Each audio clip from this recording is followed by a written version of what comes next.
Happy Wednesday. Do you live in a community with an HOA or a management company? If you do, are you happy? Because I'm guessing you're not. Why? Because more often than not, they can be a real pain. Management companies can run through employees like water because it's a thankless job. HOA board members run with good intentions, but oftentimes become infatuated with power. If you're a resident and you have a large shrub in front of your back patio, which has been there for years, giving you privacy, when you come home, what do you do if the first thing you see is this? You see your patio because the shrub is gone. The HOA decided to cut it down when doing some landscaping, and they didn't tell you, they didn't ask you. This happened at Biltmore Phase 3 in Palm Springs. The management company there is Personalized Property Management. Karen Oliva is the person handling it. Basically said, why don't you just go pound sand? Staying in Palm Springs, look at that. Palm Springs Estates, managed by Investment Concepts of Orange. It's a mobile home community, and it's also a dump.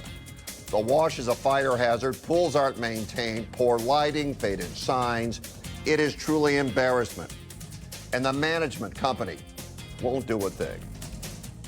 Okay, let's welcome on our contributor tonight, Anthony Turk. Anthony, appreciate you being here. What do you think of HOAs and management companies?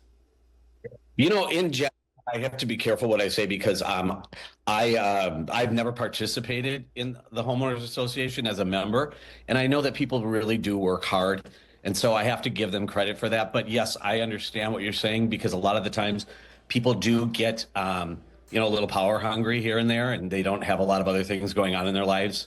But in general, they are volunteering their time. No, I would agree with you. I think a big issue here is you're volunteering your time. You want to do the right thing. But if we're to be completely honest, the majority of people have no idea what to do. They're not qualified for this. They're not trained in this. So you can't really expect them to make decisions. So then you have the management company. Now, the management company is supposed to handle these things. But management companies, as I mentioned, run through employees like water because it's a terrible job. Everybody yells at them. So they're constantly replacing people. I just think it's completely unfair to the residents. So what should the residents do in these situations?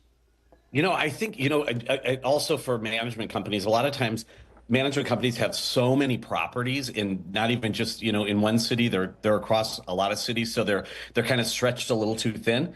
So I think what needs to happen sometimes, I think that the residents need to get together more often and discuss some of the issues that are out there and see if maybe there might be something where people in their free time can volunteer to maybe pitch in and like help with some of these issues, like tree trimming and bushes and things like that.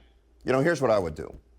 HOAs, management companies, it's funny. Every month you better pay your dues on time. You better pay on time. But you see, if they make a mistake, they're in no rush to take care of it. So what I think is if an HOA or a management company does something that affects you, they need to start refunding your fees until they get it fixed. How about that plan?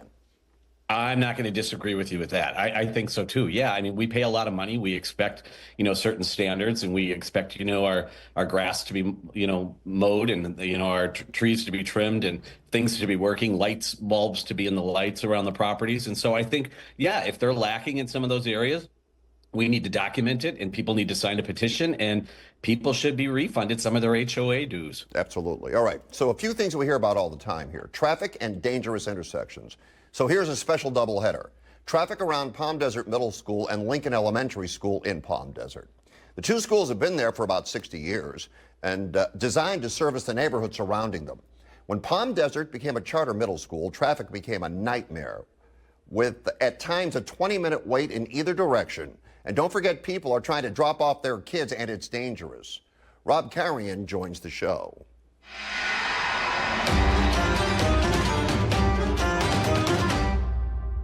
Robert, appreciate you joining the show tonight. Absolutely. Thanks for having me. All right, you painted the picture of a pretty hairy situation out there. What can you tell us? Well, it's pretty busy. They've got two schools there, Lincoln and Washington, and Palm Desert Charter. And everybody's getting in about the same time. It's absolute chaos at multiple intersections. And especially at Rutledge and Portola, where I'm crossing, it's every day people running the light, and it gets pretty stressful. I get pretty ticked off. Okay. Now, you ride your bike there, right? Yeah, my son rides, and I ride with him. Okay. And I guess you're lucky to be alive talking to me right now after riding your bike there, right? Well, in the past 2 days, it was on the way to school, on the way from school, and again on the way to school this morning. And I've talked to the principal. I know he's aware of it. He says they don't have the staff. I'm surprised between having two schools there, the middle school and the elementary school. There's a lot of kids. It surprises me they can't find someone to man that intersection. They used to have somebody that was doing a great job. We miss you, Miss Christie, but not anymore. I'll tell you, the thing that surprises me, honestly, is that no one has been seriously injured or even killed. Trying to cross in that intersection, cars coming from multiple ways, trying to get through that red light. To me, it just sounds dangerous.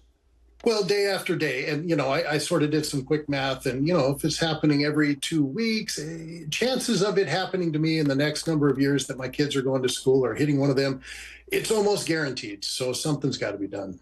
All right. Well, we appreciate you coming on, shining some light on it tonight. We'll see what we can do. Thank you. Thank you.